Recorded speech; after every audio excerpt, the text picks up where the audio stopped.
성령 세례라는 그런 주제에 대한 공부를 하려고 합니다. 오늘 여기 지금 우리가 본문의 말씀에 보면은 예수님께서 이제 우리를 구원하기 위해 십자가에 죽으시고 죽은 자 가운데 사흘 만에 다시 이제 부활하시고, 그리고 40일 동안 이 세상에 계시다가 하늘로 승천해 가실 때 이제 감람산에서 제자들에게 말합니다. 너희는 이 성을 떠나지 말고 아버지의 약속하신 것을 기다리라, 이런 말씀이에요.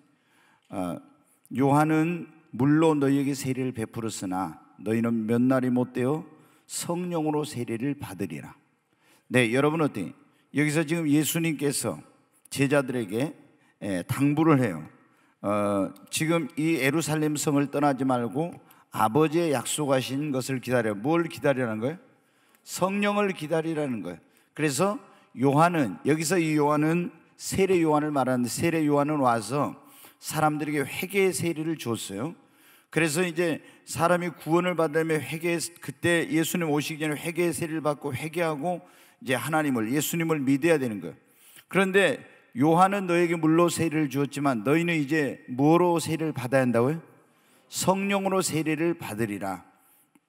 그러면서 성령이 너희에게 임하시면, 아니 이스라엘 백성들이 참 그때 제자들도 그 하나님의 나라가 이때 임하나, 이 땅에 임하는 걸로 생각해.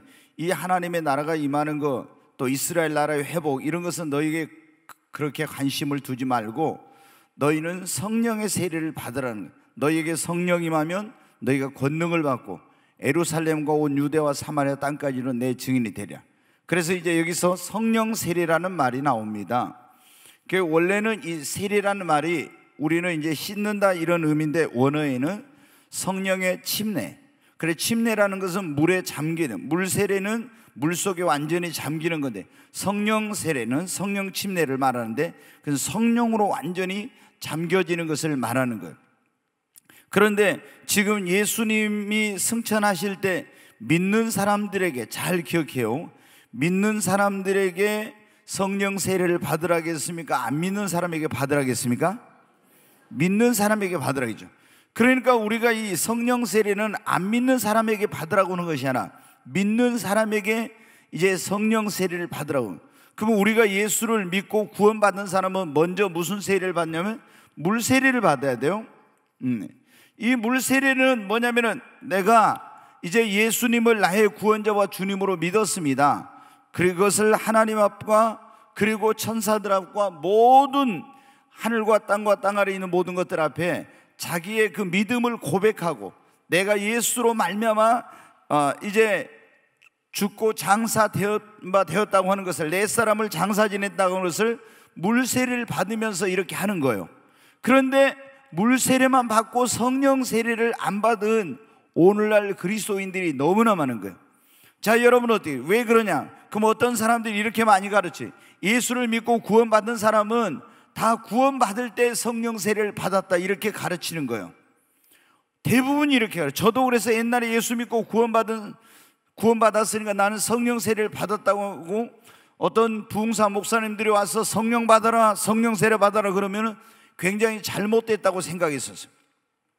그런데 오늘 보니까 예수님이 믿는 제자들에게 뭐를 받으라고요?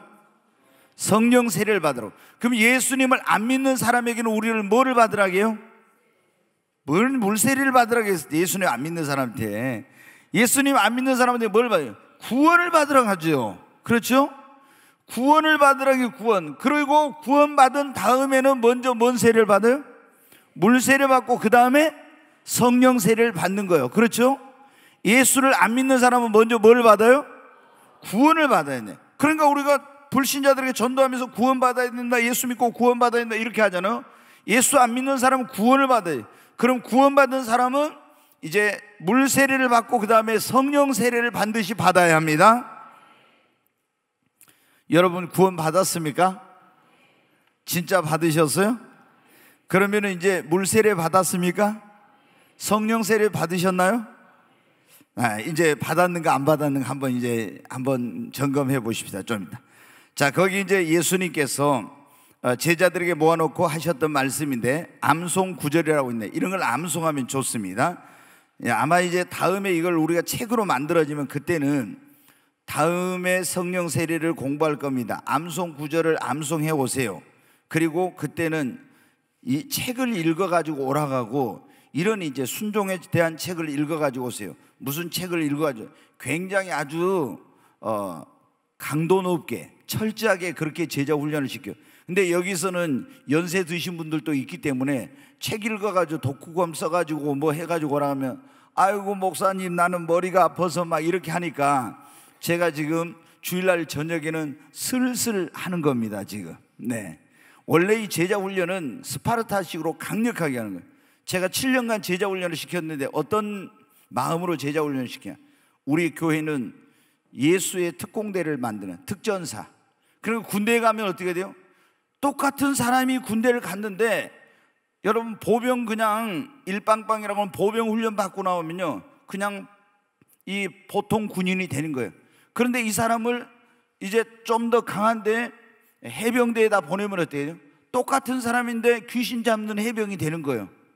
근데 더 이 사람을 특전사에 보내가지고 거기서 아주 강력하게 훈련을 시키면 여러분 뭐가 돼요? 또 더 특별한 군인이 되는 거예요. 그 사람을 더 강력하게 해가지고 UDT 같은데 이런데 거기다가 훈련을 시키면 어떻게 해요? 똑같은 사람인데 또 그런 강한 군인. 그런데 군대를 갈 때 병으로 갔느냐, 부사관으로 갔느냐, 장교로 가서 사관학교 훈련 받았느냐에 따라서, 훈련을 어떻게 받느냐에 따라서 사람은 똑같은데 이게 나올 때 다른 사람이 되는. 그래서 저는 우리 교회 성도들은 아주 스파르타의 그 군대처럼 강력한 제자 훈련을 시켜서, 우리는 특전사가 돼가지고, 특전사는 어떻게 해요?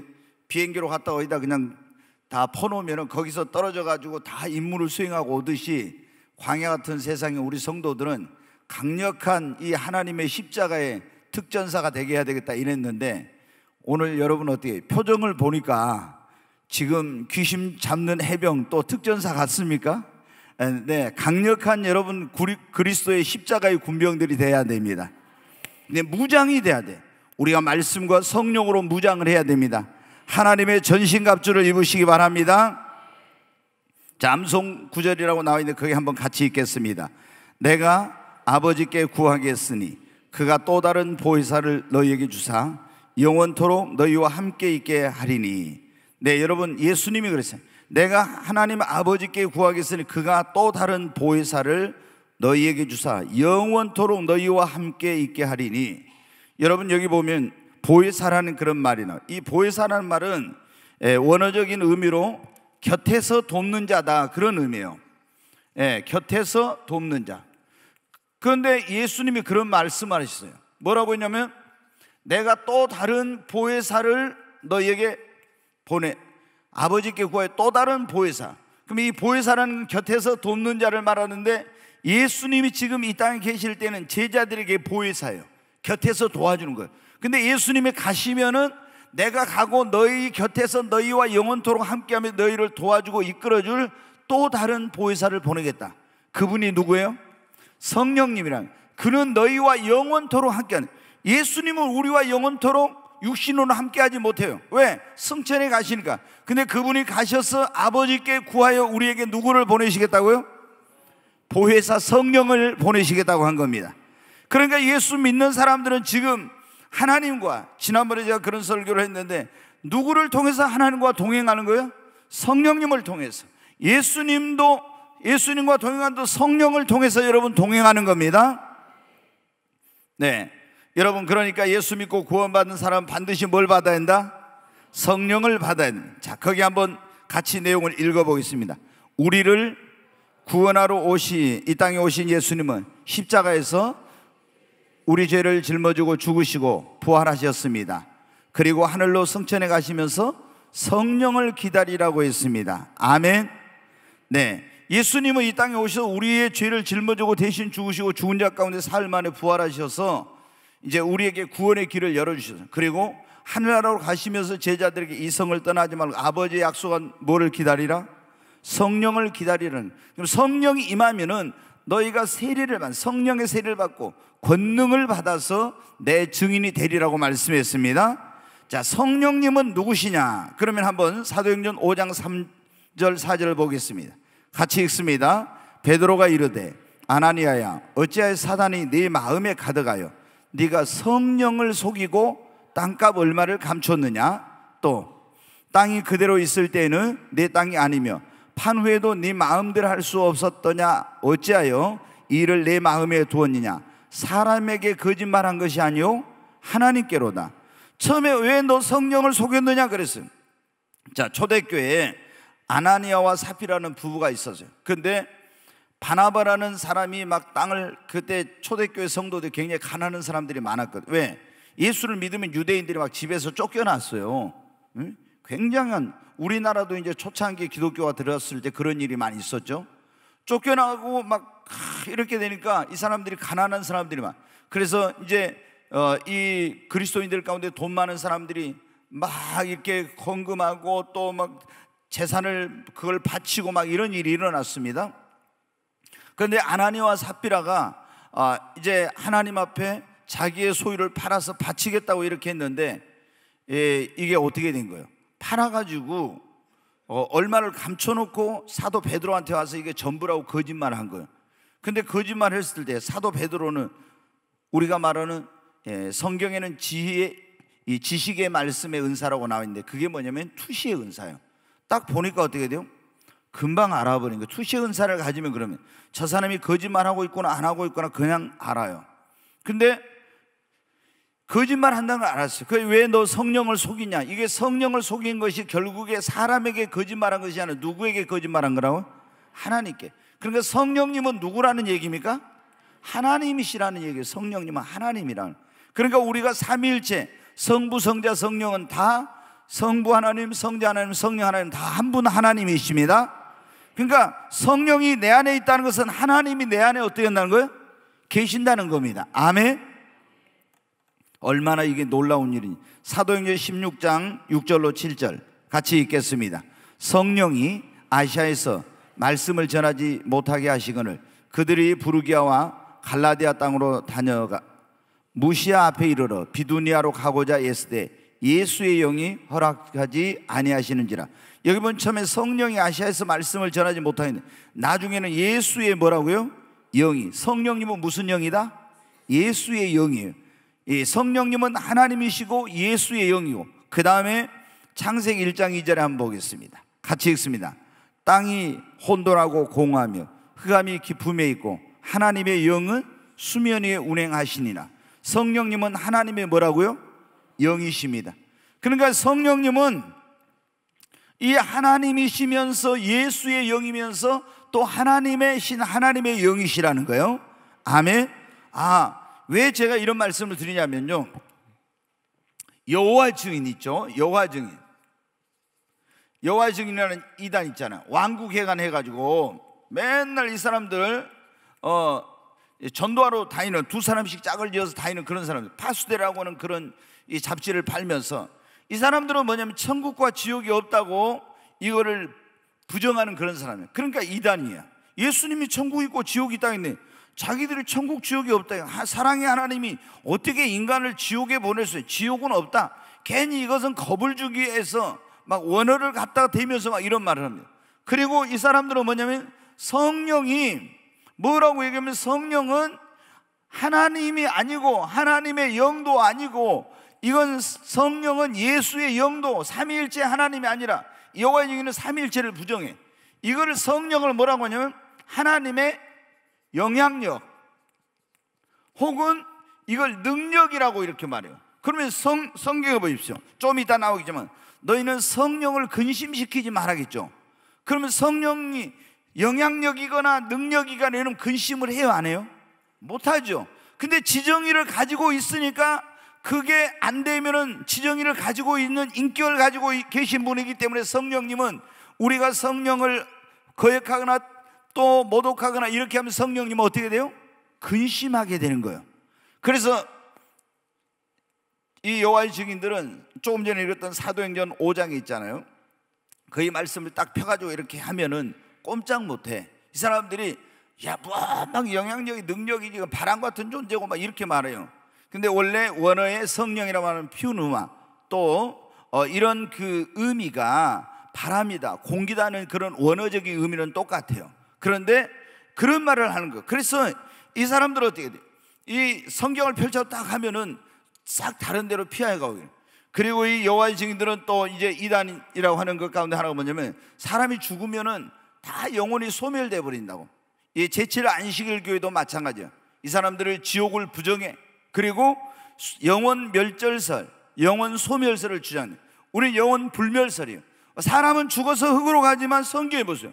부자와 나사로가 죽었는데 어디 갔어요? 없어졌어요? 아니죠. 낙원에 가고 음부에 갔잖아요. 영혼은 없어지잖아요. 영혼, 이게 뭐냐면 영원히, 영혼은 존재하는 거예요. 그런데 이 사람들은 영혼 멸절설, 소멸설에서 죽으면 싹 다 없어져 버리고 천국 지옥이 없다 이렇게 가르쳐요. 그러니까 이단이라고 하는 겁니다. 자, 성령이 하시는 일은 무엇인가요? 자, 성령은 그러면은 하나님의 영이요, 예수의 영이요, 그분이 하나님이신데, 이 성령은 무슨 일을 하시는가 하는 거예요. 자, 요한복음 16장 7절로 8절 한번 보겠습니다. 같이 읽습니다. 그러나 내가 너희에게 실상을 말하노니 내가 떠나가는 것이 너희에게 유익이라. 내가 떠나가지 아니하면 보혜사가 너희에게로 오시지 아니할 것이요, 가면 내가 그를 너희에게로 보내린. 가야 보혜사, 누가 오신다고요? 성령이 오신다는 거죠. 예수님이 가야. 네. 그러면서 자 8절, 그가 와서 죄에 대하여, 의에 대하여, 심판에 대하여 세상을 책망하시라. 성령님이 뭐를, 죄와 의와 심판에 대해서. 자, 성령이 오시면은 이 성령님은 우리에게 뭐냐면, 그러니까 진정한 회개가 이루어지려면 때, 내가 어떤 사람이 죄를 지었는데 죄인 줄을 모르고 있었는데 성령이 내 마음속에 그걸 죄라는 것을 깨닫고 책망을 해요. 그러면 우리가 뭐가 터지겠어요? 회개가 터져. 그리고 이게 옳은 건지, 그런 의에 대해서, 또 세상에 대해서, 이런 모든 것들을 성령이 책망하고 깨닫게 하고 이렇게 하는 거예요. 그러나 진정한 회개는 언제 정말로 터지냐면, 성령이 나에게 임하면 있잖아요.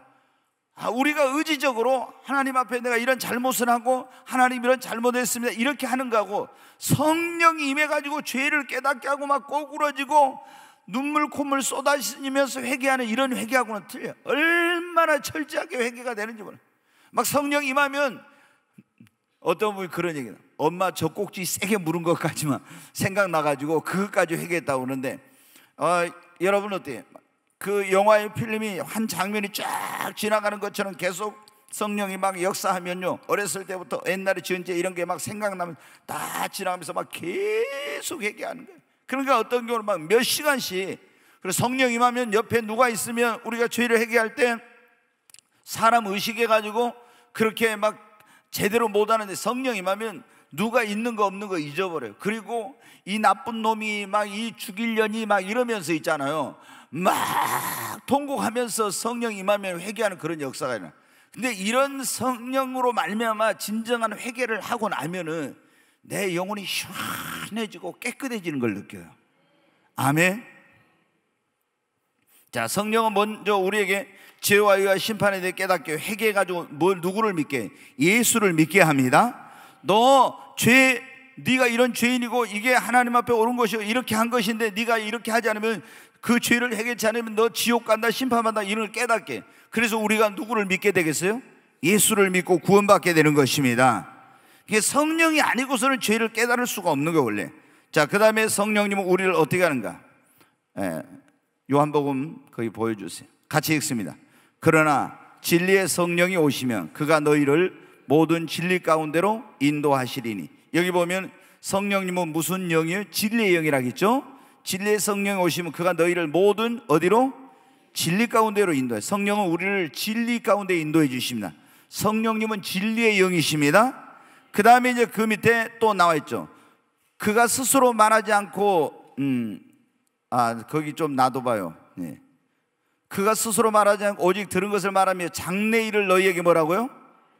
알리시리라. 장래 앞으로 일을. 자, 그러니까 여러분 봐요. 뭐 오늘날 사람들이 그런 사람들이, 애언은 끝났다, 뭐 애언도 방언도 이런 건 끝났다. 고린도전서 13장에 보면은 온전한 것이 올 때 이런 애언이나 방언이나 이런 게 다 끝난다고 하는 그런 말씀이죠. 그 온전한 것을 이 올 때 끝난다고 하면서, 그래서 지금은 초대교회에 그때만 예언이 있고 방언이 있고 이런 신유 은사 같은 거 있지, 지금은 필요 없다 이렇게 가르치는 사람이 많아요. 옛날에 저도 그렇게 배웠거든요. 그래서 예언은 잘못됐고 방언한 것도 잘못됐고 이거는 성령이 주는 것이 아니라 귀신이 주는 것이다 이렇게 가르치는 사람들이 있어요. 예수님을 믿는 사람들이 이렇게 가르쳐.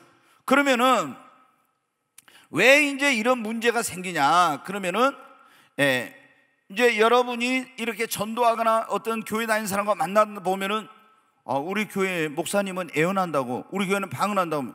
야, 너희들 그거 잘못됐어. 그 목사 그거 가짜야, 이단이야, 아니면 너희 교회는 잘못된 교회야, 막 이런 사람들이 있단 말이에요. 그러면서 뭐래? 고린도전서에 있는 말씀, 자 봐라, 예언도 폐하고 방언도 고치고 온전한 것이 올 때 이렇게 한다. 너희들 지금 뭐 예언을 해? 방언을 하고? 이거는 굉장히 비성서적이고 잘못되고 마귀가 주는 거예요. 뭐 예언한다고 하면 이건 점쟁이 같은 거야 막 이러면서 비난한다. 이거는 무지해서 여러분 그런 거예요. 거기 보면 온전한 것이 올 때란 것은 뭐냐면, 온전한 것은 예수님의 재림입니다. 예수님이 재림하면 예언이 필요 있어요 없어요? 없어. 방언도 필요 없어. 그런데 예수님 오시기 전에는 성령이 우리에게 임하면 성령이 장래일을 알려주세요. 근데 이 사람들이 뭐냐면 온전한 것이 올 때를 성경의 완성, 이 정경이라고 그러는데, 우리가 보통 여러분 어때요? 우리가 초대교회는 우리가 지금 가지고 있는 성경이 없었어요. 이게 한 250년 지나서 AD 한 250년 정도 돼서 이 성경이 완성이 된 거야.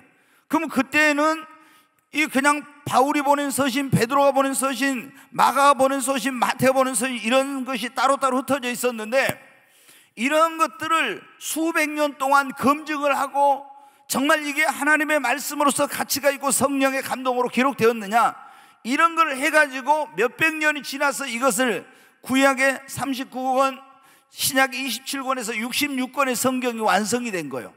근데 이 사람들은 뭐라고 하냐면, 그 성경이 완성이 됐으니까 여기에 하나님의 모든 뜻이 다 들어있으니까 예언이나 방언이나 이런 건 다 필요가 없고 끝났다 이렇게 가르치는데, 여기서 온전한 것은 이걸 말하는 것이 아니라 예수님의 재림을 말합니다.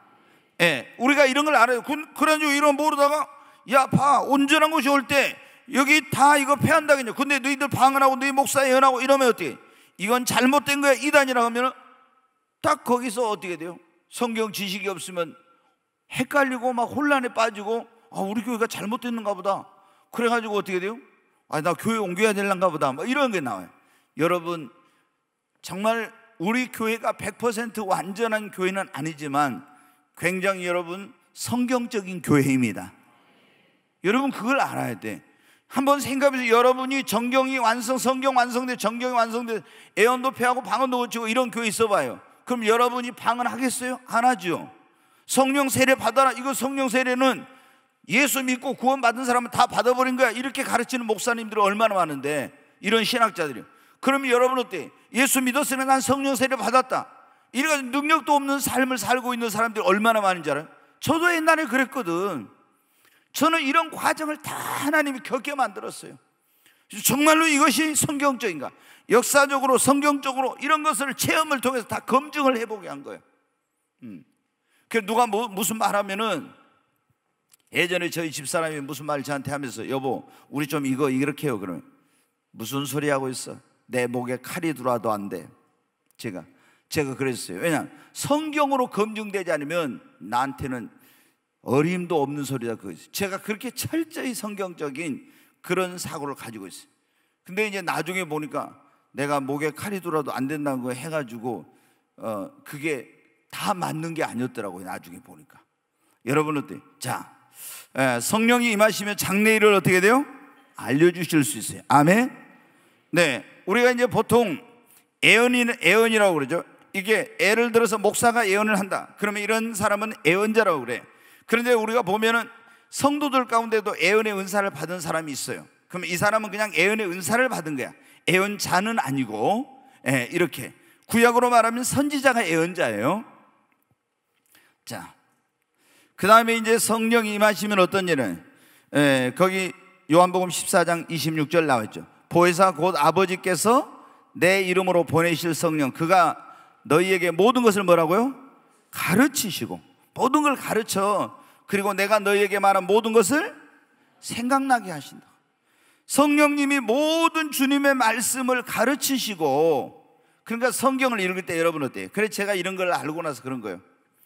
모든 성경은 하나님의 성령의 감동으로 기록됐다겠죠. 다 성경은 하나님의 성령의 감동으로 기록됐어요. 그럼 성경의 저자는 어떤 것은 다윗이 썼고, 어떤 건 모세가 썼고, 어떤 건 베드로가 썼고, 바울이 썼고, 요한이 썼고 이렇게 했지만, 이것을 쓰게 하신 분은 누구예요? 성령님. 그러니까 이걸 누가 제일 잘하면 저자가 제일 잘하는 거예요. 그럼 성령님께서 이 성경을 깨닫게 하고 열어주시고 가르쳐 줘야만 그걸 아는 거예요. 그래서 저는 항상 이걸 깨달은 다음부터는 어떻게 했냐, 성경을 펼 때마다 성령님 제 눈을 열어서 이 주의 법도의 귀한 걸 깨닫게 해주세요. 성령님 가르쳐 주세요. 그렇게 했더니 신학교에서 제가 어떤 학문적으로 어떤 누구한테 배운 것보다는 비교할 수 없도록 가장 위대하신 분은 성령님이니까 그 성령님께서 성경을 다 깨닫게 해주시는 거예요. 처음에는 어떻게 해요? 오늘 저한테 어떤 분이 그런, 교회 나오신 지 얼마 안 되신 분이 그런 질문을 하더라고요. 목사님, 지금 우리 전도사님이 잠언을 많이 읽으라 해서 잠언을 읽고 있습니다. 근데 깨달아지질 잘 않아요. 그리고 한 30% 정도나 깨달아질까요? 그러더라고요. 그래서 당연합니다 그랬죠. 우리가 여러분, 제가 성경을 신약 같은 경우는 몇백 번을 읽었을 거예요. 근데 몇백 번을 읽어도 또 읽을 때마다 새로워요. 그래서 제가 그런 얘기를 했어요. 아니, 이거 성경을 한 번 읽고 다 알아버리면 어떻게 되겠어요? 네. 그래서 믿음의 단계에서 당연한 것입니다. 깨닫지 못한 것을 점점 더 많이 깨달아요. 몰라도 계속 읽으시면 믿음이 성장하면 성장한 만큼 점점 더 많이 알아지고 깨달아진다 그랬어요. 근데 이걸 더 빨리 성경을 제대로 알려면 어떻게 해야 돼요? 성령님께 이걸 가르치죠. 생각나게 하고 깨닫게 해달라고 해야 됩니다. 그러니까 이제 저는 어떻게 하냐면 계속 성경을 읽으면 구약 창세기로부터 이제 신약 요한계시록까지 계속 읽는데 어떻게 하냐면 처음에는 여기서 조금 저기서 조금 이렇게 깨달아지더라고요.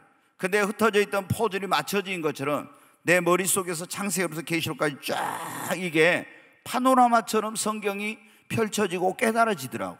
아하, 이렇게 되는구나. 성경이 쫙 이렇게 열리기 시작해요. 계속 무슨 교를, 지금도 저는 그래요. 하나님 창세기부터 계시록까지 하나님 말씀을 깨닫게, 말씀을 열어 깨닫게 하죠. 말씀에 무한대의 계시와 영감을 주세요. 그래야 제 목사의 소원이 뭐냐면 성경 한 권 들고 시간에 제한 없이 모든 하나님의 진리의 말씀을 어디를 가든지 전하는 게 목회자로서 제 가장 큰 바람이었거든요. 근데 그거 하려면 어떻게, 내 힘으로 능력으로 안 돼요. 뭐로? 성령이 역사를 해야 됩니다. 여러분도 성경을 읽을 때마다 성령님 모든 말씀을 생각나게 깨닫게 해주신다. 그래서 제가 설교할 때 굉장히 여러분에게, 성도님들에게 그런 말씀드려요. 내가 어떤 결정을 할 때 성경을 많이 읽은 사람한테 막 주님 내가 이거 어떻게 결정해야죠? 그러면요, 성령님이 내 안에서 딱 그 말씀을 생각나게 해주세요.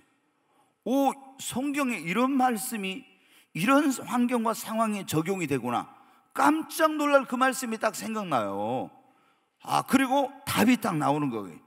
저는 이제 또 설교할 때 그러면 예전에, 지금은 이제 성령이 어젯밤에 열심히 기도하니까, 오후에도 기도하고 열심히 기도하니까 어때요?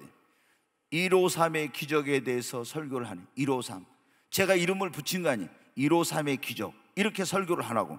하하, 그래요. 요한복음 처음에 21장을 보라고 그래서 21장을 딱 보니까 제가 쭉 읽어요. 1절부터 11절까지 읽어라. 그러면 여기서 무슨 설교를 하죠?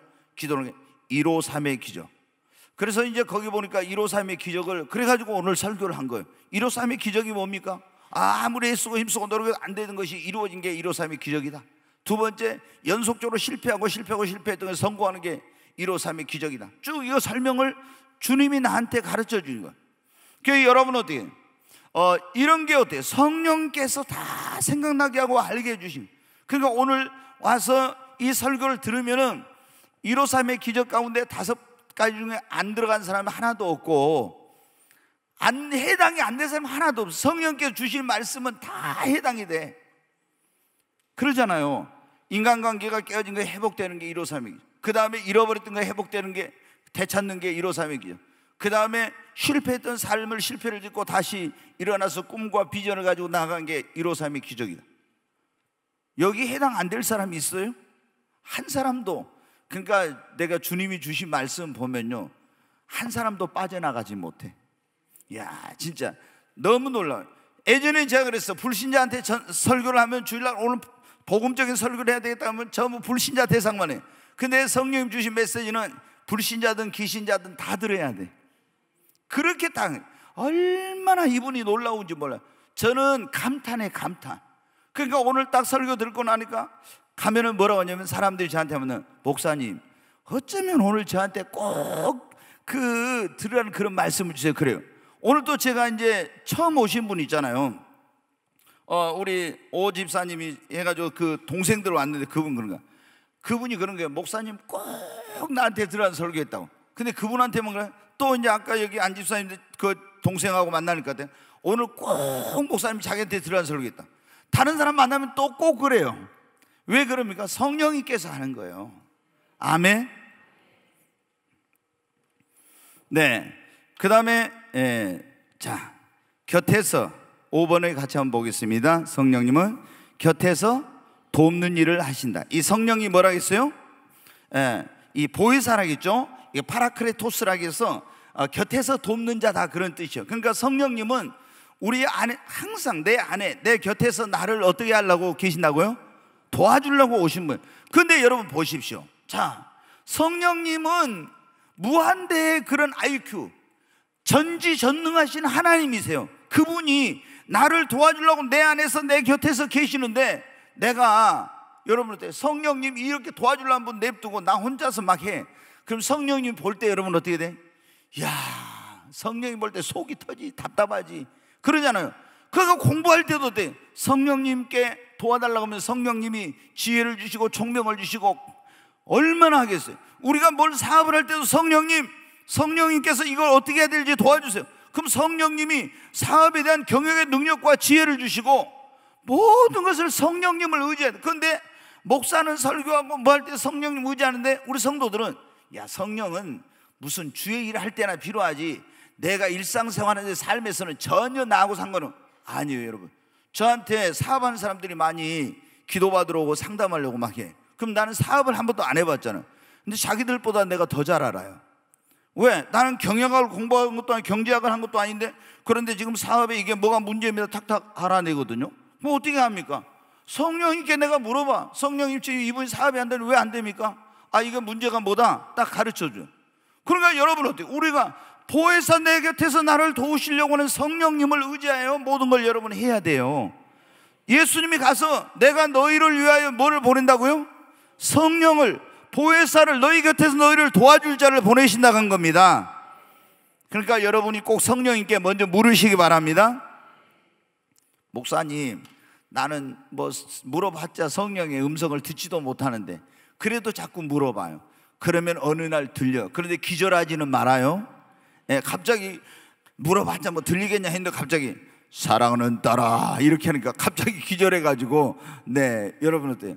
여러분 아시잖아요. 어떤 영국의 그 성당에 가서 그 이제 영국 성공회잖아요. 신부가 뭐 늘 기도를 했는데 항상 하나님의 음성을 들을 생각을 못 했는데 갑자기 기도하다 하나님의 음성이 들리니까 그분이 기절해 버렸다고. 뭐 그런 얘기가 있잖아요. 여러분, 귀 있는 자는 성령이 하시는 음성을 들을지어다 그랬잖아요. 여러분, 성령의 음성을 들으시기 바랍니다. 제가 전에 말씀드렸잖아요. 성경에 보면 성령이 야, 병과 가까이 가라, 베드로에게 의심하지 말고 고넬료가 보는 사람 따라가라, 성령이 그랬다고. 야, 예전에 성경을 읽으면서 성령이 어떻게 하셨나? 막 마음에 감동을 막 불같이 줬나? 막 어떻게 했나? 저는 그런 생각을 해요. 여러분 그런 생각 해봐요. 너무 믿음이 좋아서 음성으로 막 들렸을까? 아니, 성경이 완성되면서 모든 계시는 다 끊어졌다, 직통계시 이런 거는 있을 수 없다고 배웠으니까 이런 상상도 못할 일이야. 그래서 어떻게 했지? 모세는 어떻게 하나님과 대했지? 어떻게 모세는, 아니 아브라함은 본토 친척 아비 집 떠나라 가라 할 때 어떻게 음성을 들었지? 왜 그런데 그때 하나님 말씀하시고 지금은 안 하시는 거야? 저는 항상 이런 모세는 하나님과 친구처럼 대화했는데 어떻게 했지? 그리고 모세는 창세기에 하나님이 창조하는 거 이런 거 하나도 보지 못해 어떻게 이걸 기록한 거야? 저는 성경에 굉장히 이런 의구심이 많았어요.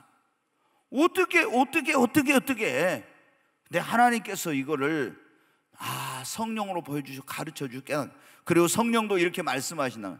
제가 처음 성령의 음성을 들었을 때 그 감격이란 이루 말했어요.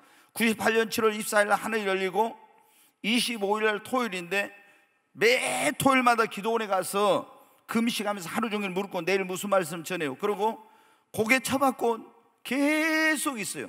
주여 무슨 말씀을. 왜냐하면 소리를 지르면 그때는 무슨 말씀을 한지 모르니까 영감으로 받아니까 하루 종일 무릎 꿇고 주여 내일 무슨 말씀 전합니까 하면은 이 안에 영감이 딱 와요. 무슨 말씀 전에 이게 본문이 오거나 제목이 오거나 다 떠올라. 그러면 설교를 딱 해가지고 한 5분에 10분에 설교 준비가 끝나. 근데 어느 때는 이게 기다리는 것이 막 밤을 지새워 계속.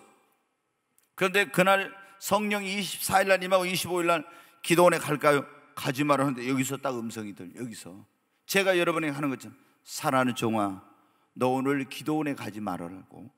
내 성도들 가운데 시험 든 사람들을 신방 가라. 여기서 이렇게 들려오더라고. 이렇게. 그러니까 어떻게 했어요? 흥분이 되는 거예요. 그러면서 성령의 음성이 이렇게 들렸구나, 그걸 제가 깨닫게 되더라고. 조금 전까지 주님 아버지 음성이 이렇게 들렸었거든요. 여기서 사랑하더라 이런 종아 하는 음성이 들려요. 이거는 이해가 되는데 이건 아버지 음성이잖아요. 성령이 내 안에서 말씀하시는 음성을 들은 거예요. 여러분, 성령의 음성 듣기를 사모하십시오. 자, 오늘 하다가 못하면 다음 주에 또 하겠습니다. 네. 자, 3번 한번 같이 읽겠습니다. 어떤 사람이 진정한 크리스찬인가? 어떤 사람이 진정한 크리스찬, 기독교인, 진정한 그리스도인이냐 이 말이에요. 크리스찬이냐 이 말은 로마서 8장 9절 한번 보겠습니다. 자, 같이 읽습니다. 만일 너희 속에 하나님의 영이 거하시면 너희가 육신에 있지 아니하고 영에 있나니, 누구든지 그리스도의 영이 없으면 그리스도의 사람이 아니라. 그러면 그리스도의 영이 있는 사람이 뭐예요? 그리스도의 사람이요. 그리스도인이란 말이 그리스도의 사람이라는 말인데, 그리스도의 영이 없으면 그리스도인이다 아니다? 아니다는 거예요. 자, 그러니까 여러분 잘 봐요. 이제 우리가 예수를 믿고 구원받으면은, 자, 이제 우리가 다시 한번 보십시다. 이제 구원은 회개하고, 내가 죄인인 걸 알고 회개하고 예수 그리스도를 나의 구원자 주님으로 믿으면은 우리가 뭐를 받아요? 구원을 받죠. 아멘. 이거를 이제 우리가 구원을 다른 말로 말하면 중생했다 그래요. 요한복음 3장에 보면 너희가 물과 성령으로 거듭나야 된다 했죠. 거듭나지 않으면 하나님 나라 갈 수 없다 했죠. 중생, 다시 태어났다. 이 원어적인 의미는 위로부터 다시 태어났다 이 말이에요. 육으로 난 것은 100번을 낳아도 육이요, 두 번째 태어난 것은 영으로 난 거라고 이렇게 했어요. 물과 성령으로 거듭나면은 이 사람의 이름이 어디에 기록돼요? 생명책에 기록이 되는 거야. 하늘나라 생명책에. 그러면 자, 예수를 믿고 거듭난 사람, 중생한 사람, 구원받은 사람, 죄 사함 받은 사람, 영생을 얻은 사람, 이런 말인데, 이 사람이 진정한 그리스도인이냐 아니냐, 진짜로 이 사람이 중생한 사람이 아니냐, 그 기준이 뭐냐? 로마서 8장 9절에 금방 그랬잖아요. 누구든지 그리스도의 영이 없으면 그리스도인이 아니에요. 그리스도의 사람이 아니다 이 말이에요. 누구든지 그리스도의 영이 있는 사람이 뭐예요? 그리스도인입니다. 그러면 자, 봐요. 근데 우리가 잘 들어봐요. 구원받은 사람, 중생한 사람 안에는 뭐냐면 성령이 내주한다고 그래요. 내주. 성령이 그 안에 들어와 계셔. 로마서 8장 9절. 그래서 이 성령이, 그런데 교회를 다녀요. 잘 들어봐요. 여러분이 지금 교회를 열심히 다니는데 예수 믿는다 하는데 내 안에 성령이 없는 사람은, 성령이 내주하지 않는 사람은 진짜 신자예요 아니에요? 그리스도인이 아니야. 그냥 교인이야. 꿈의 교회 교인. 그리고 이 사람은 다른 말로 말하면 뭐냐면 쭉정이 신자야. 진짜 알곡 신자, 진짜 교인이 아니라 신자가 되려면 내 안에 예수를 믿고 회개하고 예수를 믿어서, 다시 말해 물과 성령으로 건너 내 안에 누가 들어와야 돼요? 성령이 내주해야 돼. 성령이 내 안에 내주해야 돼. 이게 없는 사람은 그리스도인이 아니다 이 말이야. 그러면 이 사람은 어디 못 간다? 천국 못 가. 자, 그래서 진정한 그리스도인은 그 안에 성령이 내주하고 계신다. 그러면은 이제 이 성령 세례하고 성령이 내주하는 거하고 다른 거예요. 자, 아까 그랬죠. 우리가 회개하고 예수를, 첫째 안 믿은 사람 예수를 믿어 구원을 받아야 된다 했죠. 구원받은 사람 물 세례 받고 뭘 받아야 된다 했어요? 성령 세례 받아야 된다 했죠. 그럼 구원을 받으면 성령이 내주하는데, 성령이 내주한 사람이 이제 뭘 받아야 된다고요? 위로부터 성령 세례를 받아야 됩니다, 그 말이에요. 자, 그 밑에 같이 4번 읽습니다. 예수 그리스도를 믿고 구원받은 사람들은 반드시 무엇을 받아야 했는가? 사도행전 1장 5절 한번 보겠습니다. 요한은 물로 세례를 베풀었으나 너희는 몇 날이 못되어 성령으로 세례를 받으리라 하셨느니라. 뭐를 받아야 한다고요? 성령 세례를 받아야 됩니다. 아멘. 네, 반드시 성령 세례를 받아야 됩니다. 자, 다시 한번 여러분 말씀드리겠습니다. 예수 믿고 구원받은 사람은 처음에 구원받은 다음에 뭘 받아야 한다? 물 세례를 받아야 돼요. 근데 진짜 구원받은 사람 안에는 성령이 뭐 하고 있다고요? 내주하고 계신다. 근데 성령 구원받은 사람은 그 다음에 성령이 내주하고 구원받는 사람은 무슨 세례를 받아야 한다? 성령 세례를, 위로부터 성령이 부어지고 성령이 임하는 성령 세례를 받아야 됩니다. 자, 여러분 보십시오. 제자들이, 예수님이 조금 전에 다시 말씀해요. 제자들에게 그랬어요. 하늘로 승천하시면 너희는 이 성을 떠나지 말고 아버지의 약속한 걸 기다리라. 성령을 기다려. 그리고 요한은 물로 세례를 베풀었거늘 너희는 몇 날이 못되어 뭐로 세례를 받으리라? 성령으로 세례를 받으리라. 그러면 제자들이 믿는 사람이에요? 안 믿는 사람이에요? 구원 받았어요? 못 받았어요? 구원 받았죠. 구원 받은 자들에게 뭘 받으라겠어요? 성령 세례를 받아야 된다. 아멘. 그러니까 여러분이 구원받지 못한 사람은 하나님의 자녀가 아니야. 회개하고 예수를 믿어야 나의 구원자가 주는 거. 다시 말해서 그래서 물과 성령으로 거듭나 그 이름이 생명책에 기록되고, 그 증거로 뭐냐면 성령이 내 안에, 나는 하나님의 자녀라는 증거로 성령이 내 안에 내주하는 거예요. 그래서 성령이 없는데 나 구원받다면 이건 가짜예요. 성령이 우리 안에서 우리 영으로 우리가 하나님의 자녀인 걸 증거해 주신다 했거든. 근데 성령이 없는데 성령이 증거하죠. 나는 구원받다 이러고 증거하죠. 않는데도 나 구원받다, 이거는 자기 혼자 그냥 머리로 믿는 거야. 반드시 여러분 성령이 내 안에, 너희가 복음을 듣고 믿어 하나님의 성령으로 인침을 받았으니 이는 하나님의 기업의 보증이라고 그랬거든요. 여러분, 우리가 성령은 뭐냐? 너는 하나님의 것이야, 딱 도장을 찍는 거야지. 이거 인치는 거예요. 그래야만이 그게 여러분 어떻게 돼? 하나님의 자녀라는 확실한 증거. 근데 이렇게 구원받은 사람이 이제 우리는 뭘 받아야 한다? 성령 세례를 받아야 돼요. 제자들도 구원받았지만 예수님 뭐 받으라고 했어요? 성령 세례 받으라. 제가 이제 시간이 없어서 이걸 자세히 못한, 사도행전 8장에 보면은 빌립 집사가 지난번에 말씀드렸죠. 가서 막 핍박이 나가지고 다 흩어졌어요. 그래서 가는 곳곳마다 이 오순절날 성령 받은 제자들이 복음을 전하는데, 그때 빌립 집사, 안수 집사, 안수 받은 사람이에요. 사마리아에 가서 복음 전하고 거기서 막 안진병이나 귀신 떠나고 많이 병 고침 받고 이러면서 여러분 어떻게 많은 사람이 예수를 믿고 구원을 받았어요. 그래서 예루살렘 교회가 베드로와 요한 사도를 보내가지고 너희가 믿을 때 성령을 받았는 거 물어보니까 믿기는 한데 그들 안에 뭐가 없었어요? 성령이 아직 임하지 않은 거예요. 그래서 그들을 전부 다 기도시키고 베드로와 요한 사도가 안수하니까 그들에게 뭐가 임했어요? 성령이 임했다고 나와. 그 다음에 바울이 에베소에 갔는데 너희가 믿은 때 성령을 받았냐 물어보니까 우리는 성령이 너 들어보도 못했다 했죠. 무슨 세례 받는? 우리는 요한의 세례, 물 세례만 받았다는 거예요. 그래? 그럼 너희 이제 성령 세례 받아야 된다. 설명을 쫙 해주고 기도시키고 사도 바울이 안수하니까 그들에게 뭐가 임했어요? 성령이 임하니까 12명이 다 방언도 하고 애언도 한 거예요. 여러분, 예수님도 보세요. 예수님이 무엇으로 잉태되었어요? 성령으로 잉태됐어요. 그래서 예수님은 그 태어날 때부터 그 안에 누가 계셨어요? 성령이 계셨어요. 그런데 예수님이 사역을 시작하기 전에 세례 요한에게 요단강에 가서 세례를 받고 기도하고 물에서 올라오실 때 하늘에서 뭐가 임했어요? 성령이 비둘기같이 임했습니다. 성령 세례 받은 거예요. 우리 여러분 반드시 예수 믿고 구원받은 사람 성령 세례 받아야 됩니다.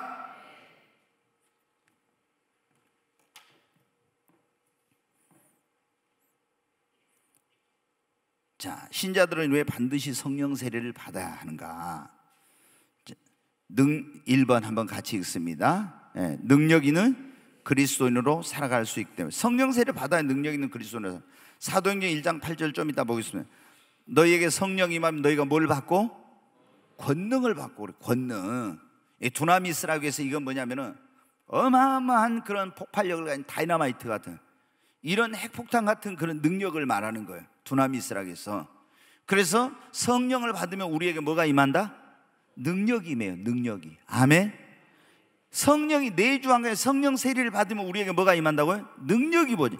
이 성령 세례는 다른 말로 해서 뭐냐면 능력의 세례라고 그래요. 능력의 세례. 그래서 누가복음 24장에 보면 예수님이 그런 말씀했어요. 잘 들어요. 이제 적는 것보다도 듣는 게 중요해. 네. 이게 뭐냐면은 읽는 자들과 듣는 자들과 그걸 기록한 걸 지키는 자들이 복이 있다. 적는 자들이 복이 있다고는 안 했으니까 여러분이 하여튼 열심히 적지 말고 그렇잖아요. 듣는 자들과 이걸 읽는 자, 듣는 자, 기록한 걸 지키는 자가 복이 있다 했어요. 잘 들어야 돼요. 그러니까 여러분 이걸 능력의 세례라고 해요. 예수님이 승천하시 가시기 전에 누가복음 24장에 너희는 이성을 떠나 위로부터 능력으로 이 피울 때까지 능력으로 이 피울 때까지 이성을 떠나지 말고 기다리라 그랬어요. 능력으로, 이 성령이 임하면 능력으로 옷을 입게 됩니다. 그래서 우리가 예수를 믿는 사람들은 네 가지 옷을 입어야 돼. 우리가 사람은 첫째 뭐니? 예수 그리스도의 의로 옷을 입어야 돼. 그래야 우리가 모든 허물과 죄와 부끄러움을 하나님 앞에 가리움을 받는 거예요. 두 번째, 우리는 성령 세례를 받은 능력과 권능의 옷을 입어야 돼요. 세 번째 뭐냐? 우리가 마귀와 싸우고 영적 생활에서 이기려면 하나님의 전신갑주를 입어야 돼. 그리고 우리가 그리스도의 힘으로서 하나님 앞에 서려면 의의 세마포를 입어야 돼요. 이 네 가지를 입어야 돼. 네 가지를. 이게 굉장히 중요한 건데, 근데 먼저 우리가 예수를 믿고 구원받은 사람은 예수 그리스도의 의로 옷 입은 거예요. 그래서 예수 그리스도의 의로 옷 입으니까 우리의 허물과 죄가 안 보여. 하나님 앞에 가면. 근데 여기서 머무르면 안 돼. 우리는 그 다음에 능력 있는 그리스도로 세상을 이기고 죄를 이기고 이런 모든 걸 다 이기기 위해서는 권능과 능력의 세례는 성령 세례를 받은 능력으로 옷을 입어야 됩니다. 그래야 능력 있는 삶을 살 수. 예수를 믿고 구원받았지만 성령 세례 안 받은 사람 능력이 하나도 없어요. 여러분, 하나도 없어. 그러니까 귀신 들린 사람이 있다고 하면 벌벌벌 떨어. 아니, 예수 믿는 사람이 이런 표적이 따르느니 저희가 내 이름으로 귀신을 쫓아내니 귀신 보고 벌벌 떨어. 왜? 능력이 없어요. 왜? 성령 세례를 못 받아서 그런 거예요.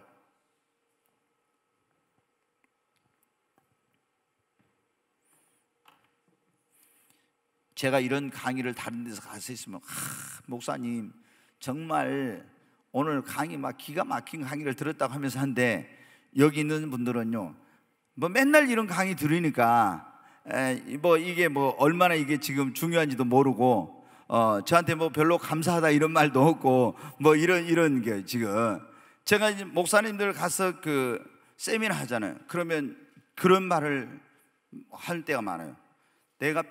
내 평생 이런 메시지를 내가 한 번도 들어본 적이 없다. 이런 말을 목사님들이 와서 저한테 많이, 제 자랑이지만은 좀, 네. 그러니 근데 우리 성도님들은 뭐 날마다 들어가지고 그런지 네, 그런 감동이 없는데, 여러분 어때요? 반드시 우리가 성령 세례를 받아야 돼요. 이게 얼마나 지금 여러분은 잘 몰라. 이게 제가 이 과정이 오기까지 무수한 그런 과정을 거친 거예요. 그래서 이걸 정확하게 내주와 성령 세례와 이런 모든 걸 명쾌하게 그냥 쫙 이렇게 하는 거예요. 그래서 여러분이 이 설교는, 이 공부한 것은 이제 나중에는 전부 지금 이거 어때요? 현재는 성장반 오늘 제자대학 지금 몇 과에 그게 5과군요. 이게 지금 올라와 있는데 나중에 이걸 1기 끝나면 싹 다 이 창을 닫아버려요. 지금 열려 있을 때 여러분 부지런히 보시고 이제 들으시기 바랍니다. 자, 거기 신자들을 위해 반드시 믿는 자들은 성령 세례를 받아요. 두 번째, 맡겨주신 직분과 사명을 감당할 수 있기 때문에. 자, 스가랴 4장 6절 말씀, 우리 잘 아는 말씀인데 한번 보겠습니다. 그가 내게 대답하여 이르되 여호와께서 스룹바벨에게 하신 말씀이 이러하니라. 만군의 여호와께서 말씀하시되 이는 힘으로 되지 아니하고 능력으로 되지 않아 오직 나의 영으로 되느니라. 아멘. 여기 보면 하나님의 성전을 건축하는데 힘으로 되지 않고 능력으로 되지 않고 무엇으로 된다고? 오직 하나님의 성령으로만 될 수 있다고. 자, 우리가 여러분 주님의 일을 하는 거, 교회를 세우는 거, 전도하는 거, 모든 것을 다 내 힘으로 능력으로 못해. 반드시 뭐로만 할 수 있어요? 성령으로. 성령 세례를 받아서 능력이 있어야만 할 수 있습니다. 성령 세례를 받아서 은사를 받아야 할 수가 있습니다. 그러니까 반드시 우리는 뭘 받아야 한다? 성령 세례 받아야 합니다. 네, 맡겨진 직분이나 사명 감당하려면 여러분이 하나님께서 여러분 직분 주셨잖아요. 그럼 집사님들이 집사 직분, 권사님들, 안수 집사님, 장로님 이런 분들이 다 교사들이 직분 감당하려면 여러분이 뭘 받아야 돼? 성령 세례를 받아야 됩니다. 그래야 이걸 제대로 감당하지. 성령 세례 안 받고 막 저한테 와서 그래, 목사님 저 너무 힘들어서 그만두려고. 왜 그만두려고? 너무 힘들어요. 그럼 너무 힘들면 그만두면 돼요? 뭘 받아야 돼요? 성령 세례를 받아가지고 성령의 능력으로 주의를 해야 되는데 성령의 세례를 안 받고 자기 힘으로 능력을 하면 너무 힘들다는 거예요. 그래서 안 한다고? 그러면 주님 앞에 갔을 때 잘했다, 너 힘들어서 그만뒀으니까 참 잘했다, 주님이 칭찬하겠어요? 아이고 여러분, 아니에요. 그러니까 주님은 우리에게 주님이 제자들에게 너희들 땅끝까지 가서 모든 민족으로 제자를 삼고 아버지와 아들 성령 이름으로 분방을 가르쳐 지키게 하라 해놓고 그냥 주님이 하라 했어요? 너희가 뭐 받아가지고 가서 하라 했어요? 성령 세례 받아가지고 가서 이거 하라는 거예요. 그러지 성령 세례 안 받고 제자들이 할 수 있겠어요? 벌벌벌 떨어가지고 계집아이 앞에서 예수 모른다고 막 부인하고 이랬는데 어떻게 하겠어요? 근데 성령을 받아야 하는 거예요. 그래서 우리 다 성령 세례 받아야 됩니다. 교회에서 어떤 목사님이 성령 받아야 한다 이런 말 할 때는 다른 말로 하면 뭐를 받으라는 거예요? 성령 세례를 받으라는 겁니다. 보통 이제 성령 받으라 할 때는 성령 세례를 받으라 하는 것을 항상 전제. 그러니까 나는 성령 받았는데 뭐 성령 세례 받 이렇게 하면은 성령 세례를 받으라 할 때 그런 거예요. 자, 그 다음에 3번 보겠어요. 승리하는 그리스도인의 삶을 살 수 있기 때문에. 자, 여러분 조금 전에 말씀드린 베드로가 오늘 낮에도 나왔는데 성령 오순절날 성령 세례 받기 전에는 겁이 많고 두려워가지고 다 어떻게 했어요? 예수 모른다고 부인하고 도망갔잖아요. 근데 오순절날 성령 받고 나서 어떻게 했어요? 환난이 오고 핍박이 오고 두렵지 않아. 죽음도 두렵지 않아. 여러분, 우리가 뭐 앞으로 핍박이 오거나 대환란이 이런 순교하고 승리하려면 반드시 뭐 받아야 돼요? 성령 받아야 돼. 성령 안 받고는 절대 못해. 여러분 보십시오. 베드로가 뭐라 했습니까? 내가 주와 함께 어디도 가겠다고? 죽는데도 가겠다고 했잖아요. 나 주를 위해 목숨 내놨다고 그랬죠. 그렇게 다짐하고 결심했던 사람이 성령 세례 안 받았을 때 예수 모른다고 부인하고 계집아이 앞에서 막 모른다고 막 계속 그랬잖아요. 우리가 나는 절대로 육룡 받을 일 없을까? 나는 절대로 예수 부인한 일 없을까? 그래도 여러분 성령 세례 안 받은 사람은 그거 못 이겨요. 여러분 성령 세례를 받은. 그러니까 여러분 주기철 목사님이나 최건동 목사님 이런 분들이 주기철 목사님 순교하기 전에 그 막 일제 신사참배 할 때 산에 올라 40일 금식기도 하고 이랬거든. 이러니까 이런 분들이 최건동 목사님 성령 세례 받고 권능을 받아놓으니까 그렇게 막 못을 이렇게 해놓은 위에를 걸어가는데도 거기서 피를 흘리면서 그런 거 고통을 당하면서 다 이겨낸 거예요. 여러분 서초간을 붉은 노을 그런 찬양 있잖아요. 얼마나 그런 주님 고대가 이런 거 하면서도 여러분 다 이겨낸 거예요. 어떻게? 성령 세례 받으니까 그런 거예요. 성령 세례 안 받으면은 말로는 막 마음으로 이렇게 하지만 절대 못 이겨. 반드시 우리는 성령 세례 받아 승리하는 그리스도인 되어야 합니다. 그 다음에 성령 세례를 받아야 이제 어떻게 했냐? 요한복음 7장 목마름이 없기 때문인데 한번 같이 읽어요. 명절 끝날 그 큰 날에 같이 읽습니다. 예수께서 서서 외쳐 이르시되 누구든지 목마르거든 내게로 와서 마시라. 거기 해봐요. 계속 나와요. 나를 믿는 자는 성경의 이름같이 그 배에서 생수의 강이 흘러나오리라 하시니 이는 그를 믿는 자들이 받을 성령을 가리켜 말씀하신 것이라. 네, 여기까지. 제일 이제 37절 다시 보여주세요. 명절 끝날고 큰 날에 예수께서 서서 외쳐 이르되 누구든지 목마른 자들은 목마르건 내게로 와서 마시라 했죠. 자, 명절, 그러니까 유대인의 명절인 초막절 날이 있는데, 초막절은 장막절이라고도 하고, 유대인의 3대 명절이 유월절, 오순절, 그리고 이 초막절이 있어요. 장막절은. 근데 이거는 뭐냐면 초막절이라는 절기는 유월절은 애굽의 종살이라 구원받은 걸 기념하고, 이 오순절 혹은 맥추절이라는 그 절기는 첫 열매를 가지고 하나님 앞에 가서 이렇게 이제 그 예배를 드리는 거예요. 그런데 이 초막절은 광야에서 40년 동안 이스라엘 백성들이 생활해. 그때 하나님이 광야에 양식이 없는데 거기서 만나를 내려주시고, 물이 없는 반석에서 생수를 주시고, 목마른 그들에게 반석에 생수를 주셨죠. 그리고 낮에는 구름기둥, 밤에는 불기둥으로 인도해 주셨죠. 그래서 이 하나님의 은혜를 잊지 않기 위해서 초막절이라는 절기를 이제 지키는 거예요. 그러니까 올리브 나무를 꺾어 가지고 다 집에서 나가서 들판에서 거기다가 그거로 천막을 치고 그 안에서 광야의 그런 어떤 것을 기억하면서 하나님께 감사 예배를 드린 거예요. 근데 광야에서 제일 힘든 게 뭐냐면 물이 없는 게 힘들었어요. 그래서 이 초막절 절기 때는 그 물이 없는 광야에서 반석을 쳐서 하나님 물을 주신 걸 기억하고 물을 붓는 그런 애식이 있어요. 애식이. 근데 막 사람들이 황금 주원자로 물을 붓는 그걸 할 때 예수님이 그걸 보시면서 그런 거예요. 누구든지 목마른 자 다 내게로 와서 마시라, 그렇게 말씀해요. 그러면서 나를 믿는 자는 그 배에서 성경의 이름같이 생수의 강이 흘러나리라. 성경의 구약에 보면 생수의 강이 흘러난다는 그런 말씀입니다. 성경 이름같이 그 배에서 생수의 강이 흘러나리라. 이는 저를 믿는 자들이 받을 뭐를 가리킴이라고요? 성령을 가리킴. 자, 여러분 한번 저는 물어보겠어요. 여러분 예수 믿고 구원 받은데 목마름이 있어요, 없어요? 네?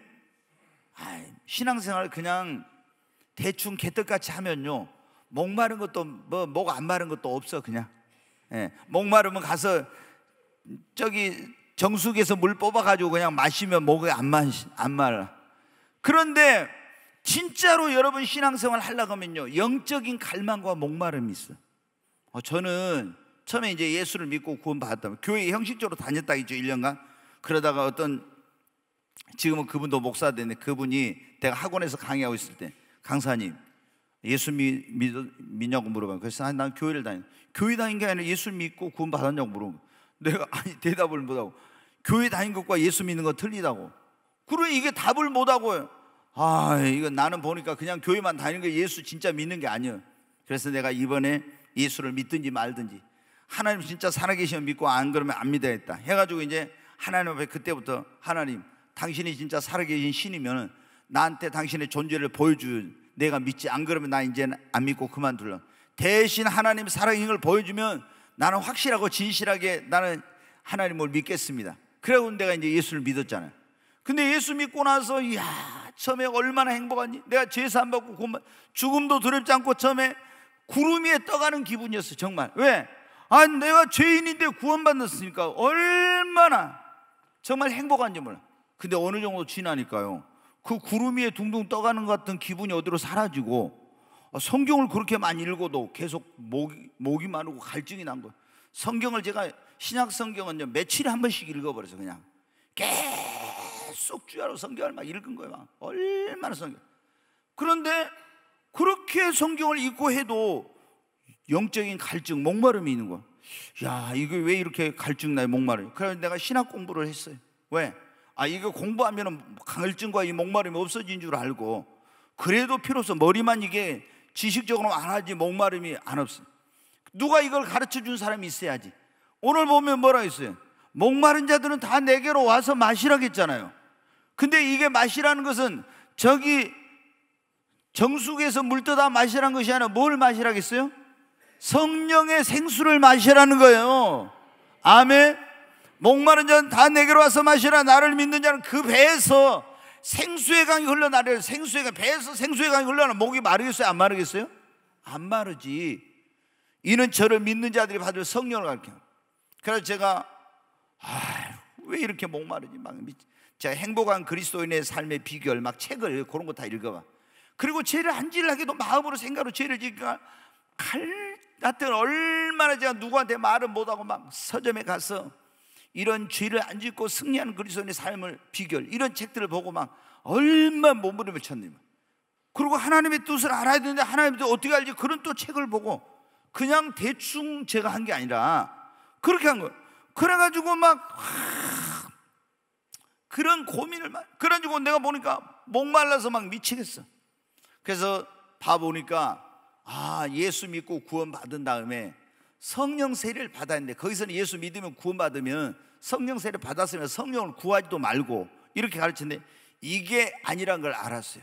그래가지고 이제 어떻게 돼? 제가 하나님, 나에게도 성령 부어주세요, 성령의 세례를 베풀어 주세요, 이렇게 하다가 어느 때는 성령 충만은 받다가 또 사라지고, 어느 때는 성령 충만 또 금방 사라지고, 그랬더니 98년 7월 24일 성령 세례를 확실하게 확 받아가지고 성령 임해버리니까 어때? 여기서 진짜 생수의 강이 흘러 넘치더라고. 그리고 그 다음부터 어때? 지금까지 목마름이 없어요. 지금까지 목마르지 않아. 그리고 그때는 설교하고 나서도 설교를 막 우물에다 물이 좀 고이면 바가지 퍼서 줘버려 가면 우물이 텅 빈 것처럼 주일날 설교하고 강단에 내려오면서 어때? 다음 주에 무슨 설교하지? 내려오면서 걱정해. 그리고 오늘 설교했는데 밥을 못하고 죽을 쓴 날은 어떻게 돼? 새가 불어.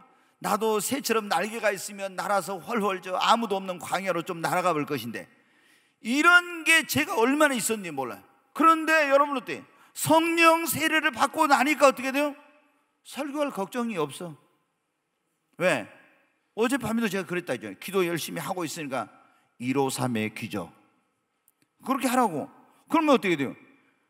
우리 교회 오신 분들은 그러잖아요. 딱 주보를 봐. 교회 다니는데 다른 데 다니다 오신 분들 주보를 딱, 이 교회 이상하다. 뭐예요? 설교, 뭐 성경 봉독은 있는데 거기가 뭐가 없어요? 성경 어디 몇 장 몇 절 이게 없죠. 설교 제목이 없어. 다른 데는 전부 다 어떻게 돼요? 성경 본문이 있고 설교 제목인데 우리는 없어. 이거 좀 이상하다. 그러고 저한테 물어본 사람도 있는데, 안 물어본 사람들은 왜 안 물어본지 모르겠는데, 그냥 덮어놓고 믿고 그냥 다닌지 모르겠는데, 안 물어본 사람들은 왜 안 물어본지 모르겠어요. 근데 궁금을 못 참는 사람 물어봐. 그럼 제가 얘기해요. 우리는 설교를 주님이 빨리 주신 적이 별로 없어. 아니, 주보는 토요일날 더 일찍 나와야 되는데 그때까지 메시지를 주신 적이 없고, 거의 어때요? 토요일날 밤에 주시니까 이거를 본문을 기록하거나 이거를 뭐 해가지고 할 수가 없는 것이지, 이게 거기다 제목을. 그래서 그렇게 된 거예요. 근데 다른 데서는 어떻게 돼요? 일주일 다음 주에 뭐 할 거, 수요일날 뭐 할 거, 금요일날 뭐 할 거 다 설교 제목 보면 다 나오잖아요. 근데 그게 안 되는 거예요. 왜? 성령이 그렇게 하시니까. 근데 여러분 어떻게? 성령을 받으면 그 다음에 어때? 성령의 세례를 받으면 내 안에 생수의 강이 흘러넘쳐. 야, 진짜 막 처음에는 막 여기서 막 대단하더라고. 막 그때 여러분 어때? 여러분이 목마르지 않는 신앙생활을 하면 성령의 세례를 받아야 돼요. 아멘. 근데 제가 말씀드렸죠. 이게 목이 마른지 안 마른지도 모르고 신앙생활 한 사람들은 도대체 이게, 그럼 목마르면 가서 뭐 한다고요? 정수기에서 물 뽑아갖고 그냥 마셔버린다고? 그거는 그거 가지고 영적인 목마름이 해결되지 않아요. 진정한 여러분 어때? 여러분이 만족한 목마름이 없는 신앙생활, 풍성한 그런 삶을 살려면 어때요? 뭐를 받아야 돼요? 성령 세례 받아야 합니다. 아멘. 자, 그 다음에 우리가 성령 세례를 받아야 뭐가 돼요? 자, 사도행전 1장 8절 한번 보겠습니다. 주의 증인이 될 수 있다 그랬는데 같이 읽어요. 오직 성령이 너희에게 임하시면 너희가 권능을 받고 예루살렘과 온 유대와 사마리아 땅까지로 내 증인이 되리라 하시니라. 여기 보면 오직 성령이 너희에게 임하시면 너희가 뭐를 받고? 권능을. 조금 전에 말씀드렸죠. 이 권능은 두나미스라 해서 아주 강력한 파워, 능력, 힘을 말하는 거예요. 그리고 성령이만 권능을 받고 예루살렘과 온 유대와 사마리아와 땅끝까지로 뭐가 되라? 내 증인이 돼. 여러분, 우리가 주의 증인되고 전도를 힘있게 능력있게 하려면 뭐를 받아야 돼요? 성령 세례를 받아야 합니다. 오직 너희에게 성령이 임하면 권능을 받고, 우리가 여러분 전도할 때도 그냥 가서 전도하는 거하고 능력 받아서 전도하는 건 틀립니다. 제자들도 어때요? 가서 병든 자가 있으면 고쳐버려, 귀신이 있으면 쫓아내버려, 안진병이 있으면 일으키고, 이렇게 해가지고 하니까 어때요? 기사와 표적으로 하니까 막 한 도시가 주께로 다 돌아오고 이런 어마어마한 역사가 일어났잖아요. 여러분, 그래서 우리가 반드시 주의 증인 되려고 해도 뭘 받아야 한다? 성령 세례를 받아야 됩니다. 자, 오늘 성령 세례 어떻게 받니? 이걸 이제 다 하려면 끝이 안 나니까, 근데 이걸 다음 주에 올 때 꼭 가지고 오시기 바랍니다. 네, 오늘 이제 9시가 돼서 제가 더 길게 하면은 너무 힘드니까 오늘 여기까지만 하겠습니다. 네, 여러분이 기억해야 돼. 반드시 나는 뭐를 받아야 한다? 구원 못 받은 사람은 먼저 뭘 받아야 돼요? 먼저 구원 받아야 돼. 중생해야 돼. 그 다음에 구원 받은 사람은 안에는 뭐가 있다고요? 성령님이 내주하고 계십니다. 그 다음에 구원 받은 사람은 반드시 능력의 세례, 무슨 세례를 받아야 한다? 성령 세례를 받아야 됩니다. 네,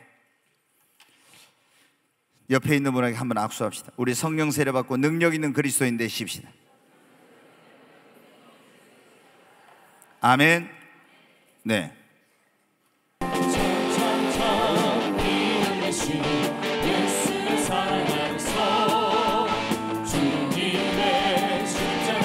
뒤에 온풍기를 꺼버리세요.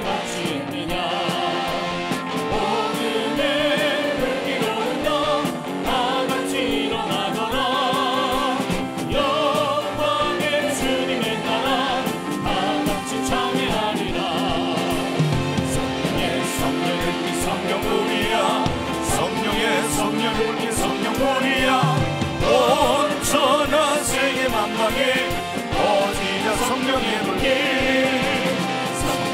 성령의 불길, 성령불이야. 성령의 불길, 성령불이야. 온 천하 세계 만방에 퍼지자 성령의 불길.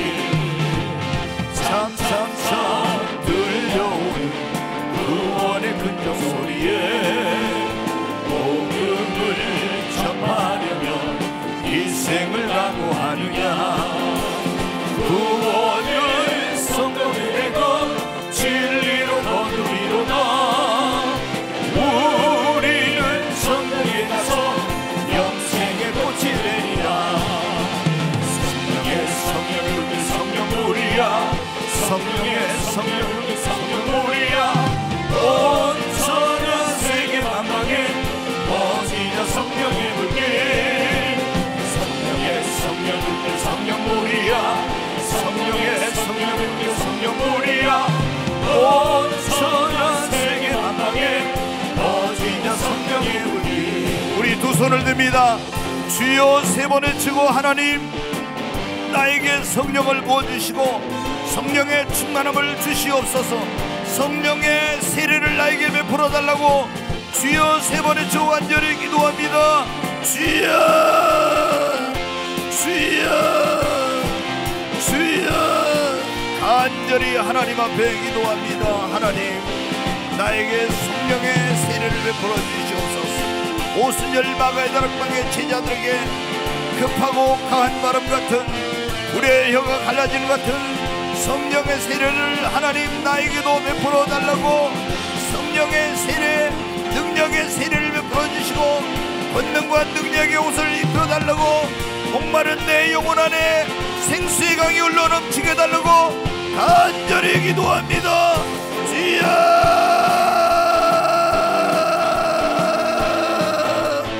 성령으로 기름 부어주시고 성령의 세를 베풀어 주시고 성령 충만함을 주시옵소서.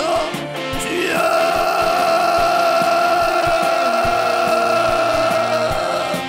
간절히 하나님 앞에 성령의 물을 내려주시옵소서.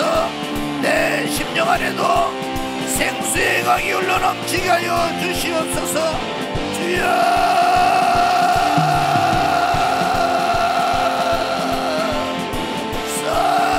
성령이야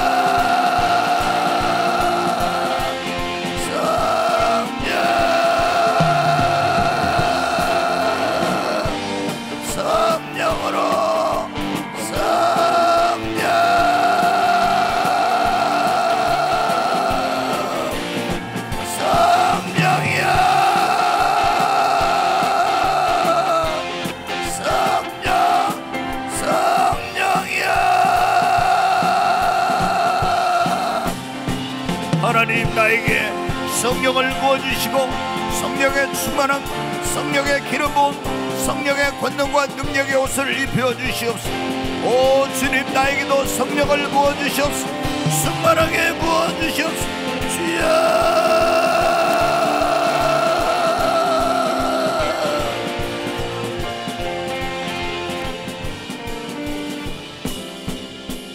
귀하신 하나님 아버지, 내가 너희에게 성령을 보내시겠다고 약속하신 주님, 우리에게 모두 다 성령의 세례를 덧입혀 주시옵소서. 권능과 능력의 옷을 입혀 주시옵소서. 저희들의 심령 안에도 성령의 생수의 강이 흘러넘치게 하여 주시옵소서. 예수님의 이름으로 기도하옵나이다. 아멘.